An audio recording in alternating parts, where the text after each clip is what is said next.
High bar squats, we have a picture of the vegan powerhouse, Clarence Kennedy, legendary lifter. He was supposed to be in the national weightlifting team for Ireland, but because of his morals, and he believes that the IOC, the International Olympic Committee, is a crooked organization, and he doesn't want to be a part of it. And I really admire that about this man. It's like that saying, bruh, it's not because you have a fucking big dick that you need to go do porn, you know?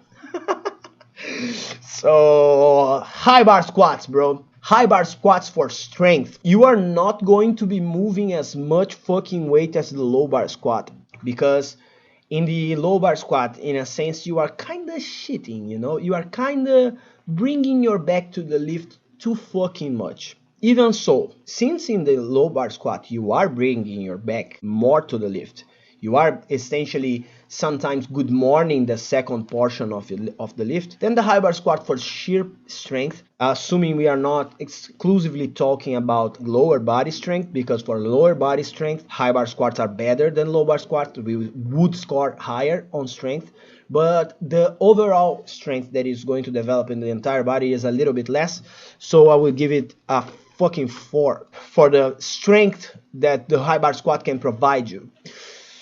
The high bar squat for myofibrillar hypertrophy is ridiculously good. It's insane. Assuming you develop the fucking mobility to execute like the high bar squat like Clarence is doing there on the picture, full fucking ass to grass range of motion, then nothing will beat this motherfucking lift to build your fucking no, nothing is an exaggeration, because there's another variation of the squat that beats it. But it's a fucking really gnarly stimulus to myofibrillar hypertrophy. You can go all the way up to 12 reps if your technique is decent on the high bar squat. So I will give you a fucking 4 for myofibrillar hypertrophy too, bro. It's really, really good. The thing about the high bar squat is that the way the bar is placed on your back, since it's a little bit more in front of your center of gravity, it brings the quads to the party way better than the low bar squat. While in the low bar squat, you are scooching your butt back and you are trying to throw all the fucking force that is trying to smush you to the ground, to the backside of your body, to put as much emphasis on the posterior chain as possible. While here, it's a more balanced approach. It's going to develop the quads, and the quads are gnarly, bro, because the quads are the main muscles on the human body that generate explosive force. So the high bar squat has a translate to athletics like crazy. Athletic movements like the fucking snatch and clean and jerk. That's pretty much obvious, because every fucking Olympic lifter does that. But everything like track, if you are a basketball player, anything that requires explosive strength, the high bar squat is probably one of your best options to be reinforcing and building that. And for myofibrillar hypertrophy, the fucking high bar squat will give a great stimulus to your spinal erectors, your glutes, your entire lower body, better than most other lifts. So it's a fucking solid 4. Let's see, high bar squats for sarcoplasmic hypertrophy. Now, this is some Tom Platz shit, you know? If you have a nice fucking squat and you have the technique nailed down, you can go to high reps with high bar squats. And you just adjust, you only adjust the intensity to meet the amount of reps that you wanna be targeting. But let's say if you are working with 75% of your one rep max, 70%, or even lower, if you wanna go high bar squats for 50%, you are just focusing on doing a ton of fucking reps to introduce sarcoplasmic hypertrophy. High bar squats can do that, because if your technique is really on point, you know how to brace really good, you have a good rhythm to your breathing, you can almost take your lower back completely out of the equation.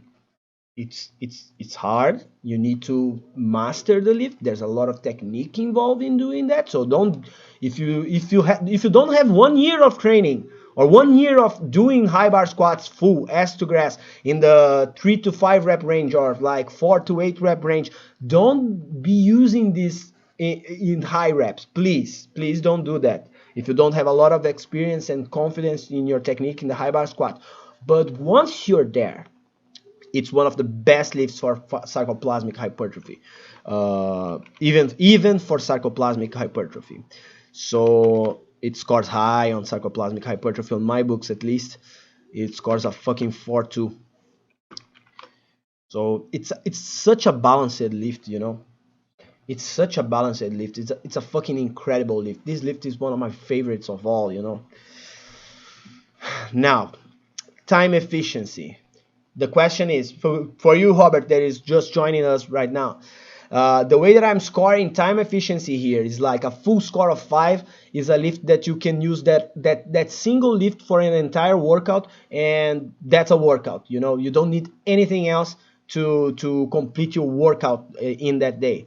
So that's not even a question. If low bar squats is a full score on this, high bar squats is obviously a full score on this. If you're doing high bar squats and you really go pedal to the metal, bro, you don't really need to be doing anything else, you know. And now we are coming to the area that I might need a little bit of input. I will figure it out myself, but if you guys want to give me a little bit of input here, because it's something that Jason talked before, like using a plate to improve your range of motion by extending your ankle, lifting your ankle off of the floor so you can keep your fucking feet flat on the floor.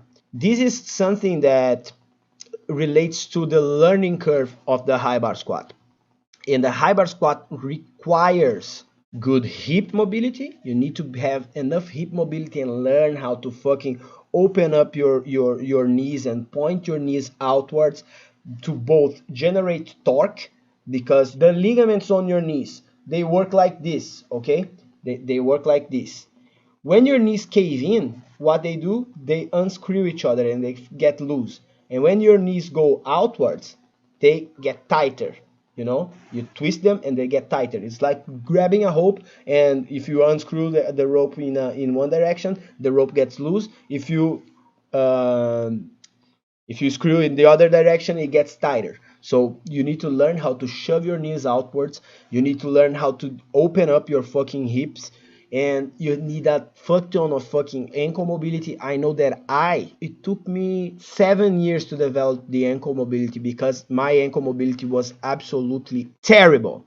The other parts of the lift, the upper body portion of the lift is super straightforward. You just need to learn how to keep your upper body stable. But the tricky part here is the mobility issue. I was going to score this as a 1, saying that the learning curve is pretty steep. You shouldn't be going for high bar squats as to grasp full range of motion if you don't have the mobility. But since there's the advent of putting some plates behind your ankles or buying an Olympic weightlifting shoe to allow you to access a better range of motions, then I'm going to put a fucking 2 here. Because if you use a proper shoe and you lift your heels using anything, essentially, you can access the mobility to the high bar squat way easier. Think about this lift like this. If you master it, if you take the learning curve aspect out of the equation, then it's probably the most powerful lift that you can introduce to your fucking training of all of them. So that's it. The score. It's 12, 17, 19. Let's recap here a little bit the scores that we had already.